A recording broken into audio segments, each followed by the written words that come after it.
तो दोस्तों आज का वीडियो उनके लिए है जो अपने बैट को नॉक करना चाहता है इस हैमर के थ्रू। जैसा कि आप देख सकते हैं कि ये एक हैमर है जिससे हम बैट नॉक कर सकते हैं। ये एक नॉर्मल हैमर की तरह है, लेकिन हम इसे यूज़ नॉर्मल हैमर की तरह नहीं कर सकते हैं। काफ़ी सारे लोग जानते नहीं है कि बैट को नॉक कैसे किया जाता है। तो आज मैं आपको प्रॉपर टेक्निक बताऊँगा कि आप इससे कैसे नॉकिंग करेंगे। तो आइए, तो सबसे पहले मेरा बैट आप देख सकते हो यहाँ पे, जो हमारा पुराना बैट है एसजी का, इसमें हम बताएंगे कि नॉकिंग आप कैसे कर सकते हो। तो सबसे पहले तो आपको ये जान लेना है कि इस हैमर को आप कभी भी सीधा नहीं मारेंगे। आप कभी भी नॉर्मल हैमर यूज़ करते हो तो आपको सीधा मारना पड़ता है, लेकिन आप ऐसा इस बैट के साथ नहीं करना, क्योंकि इससे काफ़ी ज़्यादा बैट जो होता है उसमें ख़राबी आ सकती है। आप नॉकिंग करते वक्त आप सबको लगेगा कि आपकी पंच स्ट्रांग होगी, पिंक स्ट्रांग होगी, लेकिन बैट में कहीं ना कहीं अफेक्ट करेगा आपको और थोड़ा सा इसमें दिक्कत आएगी। तो आपको इस तरीके से कभी भी ऐसा जो मारते हैं वैसा कभी भी आपको नॉकिंग के टाइम पे नहीं करना है। दोस्तों सिंपली आपको सबसे पहले इस तरह से आप पकड़ लेंगे ऐसे हैमर को, और हल्का हल्का इस तरीके से आप नॉकिंग कर सकते हैं। ये 45 डिग्री एंगल के हिसाब से आप इसे नॉक करेंगे।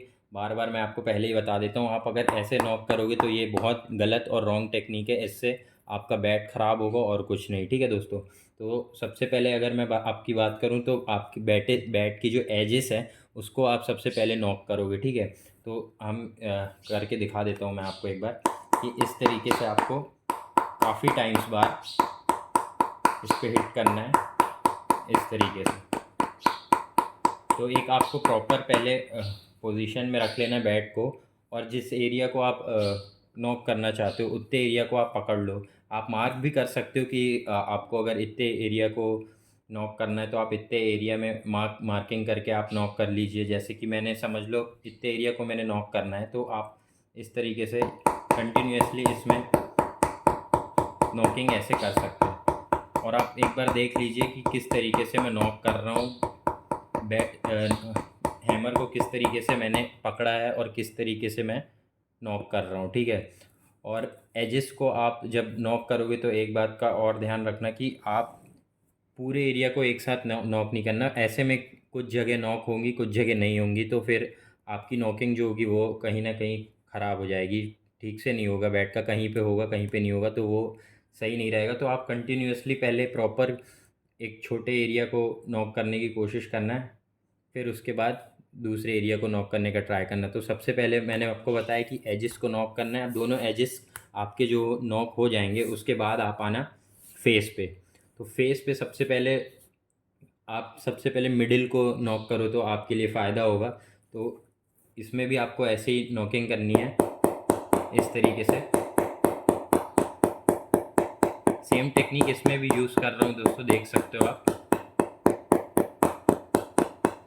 इस तरीके से। तो इसमें भी आपको सबसे पहले मिडिल को नॉक करना ज़रूरी है, क्योंकि सबसे ज़्यादा यूज़ मिडिल का ही होता है। उसके बाद आप नीचे के पोर्शन को नॉक कर सकते हो, लेकिन एक बार फिर मैं वही कहूँगा कि इकट्ठा आप नॉक मत कीजिए। एक प्रॉपर एक स्पेसिफिक एरिया को पकड़ लीजिए, उसके बाद आप नॉक करना तो आपके लिए बेहतर रहेगा।